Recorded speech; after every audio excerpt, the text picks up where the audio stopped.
ಮಂಗಳೂರಿನಲ್ಲಿ ಜೆಡಿಎಸ್ನಿಂದ ಆಯೋಜನೆಗೊಂಡಿದ್ದ ವಿಕಾಸ ಪರ್ವ ಸಮಾವೇಶದಲ್ಲಿ ಬಿಜೆಪಿ ಹಾಗೂ ಕಾಂಗ್ರೆಸ್ನ ನೂರಾರು ಕಾರ್ಯಕರ್ತರು ಜೆಡಿಎಸ್ಗೆ ಸೇರ್ಪಡೆಗೊಂಡರು.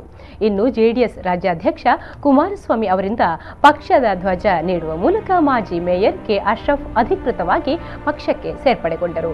ಇನ್ನು ರಾಜ್ಯಾಧ್ಯಕ್ಷ ಎಚ್.ಡಿ. ಕುಮಾರಸ್ವಾಮಿ ಮಾತನಾಡಿ, ಬಿಜೆಪಿ ಕಾಂಗ್ರೆಸ್ ರಾಷ್ಟ್ರೀಯ ಪಕ್ಷಗಳ ನಡುವೆ ನನ್ನದು ಏಕಾಂಗಿ ಹೋರಾಟ ಮಾಡಲಿದ್ದೇನೆ.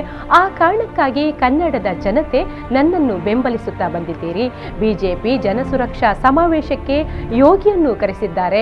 ಉತ್ತರ ಪ್ರದೇಶದ ಮುಖ್ಯಮಂತ್ರಿಗಳಾದ ಯೋಗಿಗಳು ಪ್ರತಿನಿಧಿಸುವ ಜಿಲ್ಲಾಸ್ಪತ್ರೆಯಲ್ಲಿ ಮಕ್ಕಳಿಗೆ ಆಕ್ಸಿಜನ್ ಕೊಡಲಾಗಿಲ್ಲ.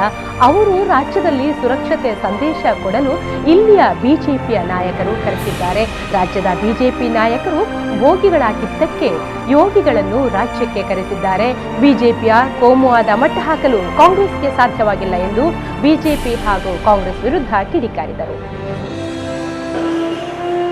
ನಾನು ನಿಮ್ಮಗಳ ಮುಖಾಂತರ ಕೇಳಲಿಕ್ಕೆ ಬಯಸ್ತೀನಿ, ನಮ್ಮ ಮಾಧ್ಯಮದ ಸ್ನೇಹಿತರ ಮುಖಾಂತರ, ಉತ್ತರ ಪ್ರದೇಶದ ಮುಖ್ಯಮಂತ್ರಿಗಳಾಗಿರ್ತಕ್ಕಂಥ ಈ ಯೋಗಿಗಳು ಅವರೇ ಪ್ರತಿನಿಧಿಸ್ತಕ್ಕಂಥ ಗೋರಖ್ಪುರ ಯಾವುದೋ ಇದೆಯಲ್ಲ ಜಿಲ್ಲೆ, ಸುಮಾರು 10 ವರ್ಷವೋ 15 ವರ್ಷವೋ ಲೋಕಸಭಾ ಸದಸ್ಯರ ಕೆಲಸವನ್ನು ಮಾಡಿದ್ದಾರೆ.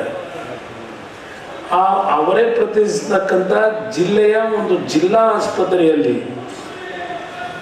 ಅಮಾಯಕ ಸಣ್ಣ ಮಕ್ಕಳನ್ನ ನೀವು ಆಸ್ಪತ್ರೆ ಕರೆದುಕೊಂಡು ಹೋದರೆ ಒಂದು ಆಕ್ಸಿಜನ್ ವ್ಯವಸ್ಥೆಗಳನ್ನ ಕೊಡ್ಲಿಕ್ಕಾಗದೇ ಇರ್ತಕ್ಕಂಥ ಈ ಯೋಗಿ ಮುಖ್ಯಮಂತ್ರಿ